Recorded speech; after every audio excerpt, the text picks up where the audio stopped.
અમદાવાદના કાંકરિયા વિસ્તારમાં હત્યાની ઘટના સામે આવી। ઝૂલેલાલ પાર્ક નજીક એક યુવકે શંકાના વહેમમાં પોતાની જ મંગેતરને મોતને ઘાટ ઉતારી દીધી। મૃતક યુવતીની ઓળખ ફલકનુમા સૈયદ તરીકે થઈ છે। આરોપી મોહમ્મદ અવેશ પઠાણ અને ફલકનુમાની સગાઈ થઈ હતી। જોકે સંબંધોમાં શંકાએ જગ્યા લેતા આ ઘટના બની હતી। આરોપીએ ફલકનુમાના માથાના ભાગે બોથડ પદાર્થ મારી તેની ઘાતકી હત્યા કરી। ઘટના બાદ મણિનગર પોલીસે તાત્કાલિક એક્શન લઈ આરોપી અવેશ પઠાણની અટકાયત કરી છે અને સઘન પૂછપરછ હાથ ધરી છે।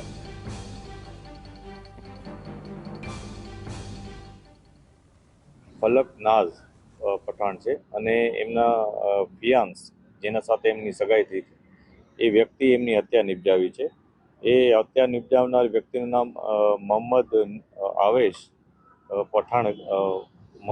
પઠાણ છે અને એને કોઈને કોઈ કારણસર આ બેન ઉપર એક ઘાતકી પ્રહાર કરી અને એમની હત્યા નિપજાવી છે। જે પ્રહાર કરવામાં આવ્યો છે એ એક કોટા સ્ટોન જેવો પથ્થર